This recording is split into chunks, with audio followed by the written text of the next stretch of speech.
নমস্কার। আজকে সাপ্তাহিক রাশিফল নিয়ে আলোচনা করব। আজকে হচ্ছে 13th October two 19th October. এই সপ্তাহটা সারাটা সপ্তাহ আপনাদের কেমন, তার আগে একটু বলে রাখি। এই সপ্তাহে আপনার গ্রহ নক্ষত্র সিচুয়েশন অনুযায়ী 17 অক্টোবর তুলা রাশি থেকে তুলা রাশিতে প্রবেশ করছে সূর্য কন্যা রাশি থেকে। সূর্য আপনার কন্যা রাশিতে তুলা রাশিতে প্রবেশ করবে এবং এই সপ্তাহে আপনার মানে দেবগুরু বৃহস্পতি মিথুন রাশি ছেড়ে কর্ক রাশিতে প্রবেশ করবে। এই সপ্তাহে আপনার একাধিক রাজযোগও তৈরি হচ্ছে। কি কি রাজযোগ তৈরি হচ্ছে? হংস রাজ্য, কেন্দ্রত্রিকোণ রাজ্য, বিপরীত রাজ্য এবং কুবের রাজ্য। মানে প্রত্যেকটা কিন্তু আপনার ইম্পর্টেন্স, প্রত্যেকটা আমাদের এফেক্টেড, প্রত্যেকটা খুব পজিটিভ রাজ্য। হংস রাজ্য, কেন্দ্রত্রিকোণ রাজ্য, বিপরীত রাজ্য এবং শুক্রকে নিয়ে কুবের রাজ্য। এই জন্য আপনার এই এতগুলো রাজ্য তৈরি হওয়ায় এই 12 রাশির অর্থাৎ মেষ টু মিন, সুতরাং বুধ আপনার এই মুহূর্তে বসে আছে আপনার তুলা রাশিতে, শুক্র কন্যা রাশিতে, মঙ্গল তুলা রাশিতে, শনি মীন রাশিতে, কেতু সিংহ রাশিতে আর রাহু রয়েছে কুম্ভ রাশিতে। সুতরাং এই সিচুয়েশনে 12 রাশির কি এফেক্ট দেবে চলুন একটু আলোচনা করে নিই। তুলা রাশির এই সপ্তাহে আপনার কিন্তু মানে মিলিয়ে ঝুলিয়ে যে সপ্তাহটা যাবে, এই সপ্তাহে আপনার জীবনে বড় কোনো চেঞ্জ আসতে পারে, অর্থাৎ আপনার দেখার মধ্যে আপনার গেটআপে একটা চেঞ্জ আসতে পারে এবং আপনার মধ্যে এটা আপ ডাউন হবে, ভীষণ মানসিক অস্থিরতাটা বাড়তে পারে এবং দুদিন আপনার হয়তো একটু ভালো গেল, দ্বিতীয় দিন বা তৃতীয় দিন আপনার জন্য একটু ডিস্টার্ব হলো, অর্থাৎ আপনার মনটা ভীষণ অস্থিরের মধ্যে কাটবে। এই সপ্তাহে শুরুতে আপনার একটু অলসতা আসবে, দিনের শুরুতে একটু অলসতা আসবে এবং আপনাকে কিন্তু অবশ্যই কাজের জন্য চেষ্টা করতে, মানে অনেক কাজ সুযোগে হয়তো হাতছাড়া হয়ে যাওয়ার মতো একটা সিচুয়েশন হতে পারে। কাজের প্রতি আপনাকে অনেক বেশি ইন্টারেস্টেড হতে হবে এবং আপনাকে অবশ্যই ভুল ডিসিশনে বা ভুল আপনি নেগলিজেন্সি করাতে আপনার কিন্তু লোকসান অব্দি হতে পারে। বি কেয়ারফুল তুলা রাশির লোকেরা। এই সপ্তাহে আপনি বুঝে শুনে ডিসিশন নেবেন, বুঝে শুনে স্টেপ ফেলবেন। মাথা গরম করে ভুলভাল কথা বলে ভুল স্টেপ নিয়ে আপনার কিন্তু অনেক সুযোগ হাতছাড়া হতে পারে। এই সপ্তাহে আপনাকে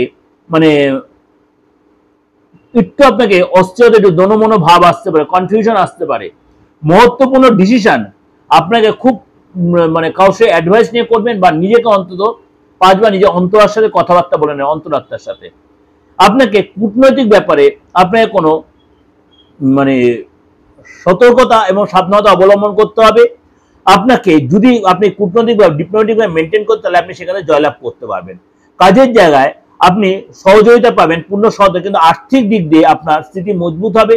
এই সপ্তাহে পরিবারের সাথে আপনি কোনো আয়োজন বা কোনো অনুষ্ঠানের আয়োজন করতে পারেন এবং প্রেম জীবন আপনার খুশি থাকবে।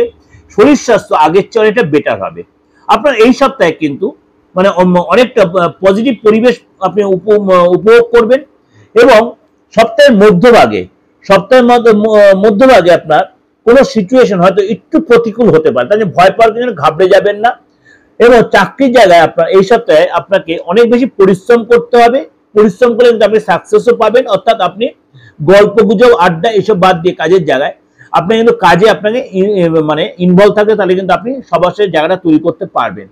এবং অতিরিক্ত কাজের বোঝা আপনার ক্ষেত্রে আসবে এবং শারীরিক ও মানসিক আপনার কিন্তু চাপ আসবে। অতিরিক্ত কাজের বোঝা আসবে, তার জন্য শারীরিক ও মানসিক কিন্তু চাপ আসবে। ব্যবসায় আপনার এই সপ্তাহে কিন্তু অনেকটা সাবধানতা অবলম্বন করতে হবে, নাহলে কিন্তু আপনার লস হয়ে যেতে পারে। ব্যবসায় সতর্কতা অবলম্বন করতে আপনি তাড়াহুড়ো করে ইনভেস্ট করবেন না, তাড়াহুড়ো কোনো অর্ডার নেবেন না, কাউকে কোনো আপনি অনলাইন ট্রানজাকশনের সতর্কতা থাকবেন। রিলেশনের ব্যাপারে অনেক বেশি সাবধানতা অবলম্বন এবং আপনার মধ্যে একটা দেখবেন ভদ্রতা বা বিনম্রতা ভাব আসবে, অর্থাৎ আপনি চেষ্টা করবেন সবার সাথে সমীহ করে সম্মান দিয়ে কথা বলতে, না হলে লোকে আপনাকে ভুল ব্যাখ্যা করে ফেলে আপনার কথাটা। প্রেমের জায়গাটা একটু সতর্কতা অবলম্বন করতে, সাবধানে স্টেপ ফেলতে হবে এবং আপনাকে দেখবেন আপনি কিছুটা নতুনত্ব উপলব্ধি করতে হবে প্রেমিক বা প্রেমিকার মধ্যে।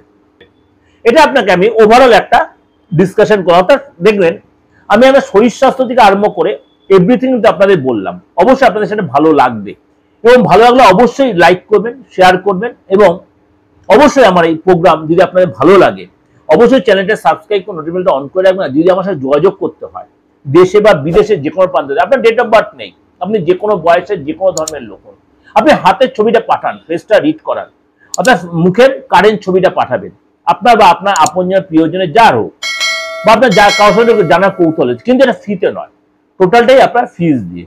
আপনি দেশে বিদেশে যে কোনো প্রান্তে এই সুযোগটা কাজে লাগাতে পারেন। এবং আপনার এই যে সময়টা চলছে, এই সময় যে কোনো প্রতিকার বা আপনি তন্ত্রমতে যে কোনো A to Z যে কোনো প্রতিকার আপনি করে নিতে পারেন, কারণ এটা হেভি ভাইটাল সময়, হেভি সর্বধর্ম সমন্বয়ের জন্য, সবার জন্য বলছি। এবং আপনার বাস্তুর কোনো যদি প্রতিকার প্রয়োজন অবশ্যই আপনি পরিণামটা মানে সারা বছর মধ্যে সবচেয়ে শ্রেষ্ঠ সময় হচ্ছে দিওয়ালির অমাবস্যা অর্থাৎ দীপাবলির অমাবস্যা, এটা খুব ভাইটাল। সুতরাং আপনার প্রত্যেকেই সুযোগটা কাজে লাগান। ভালো থাকবেন, নমস্কার।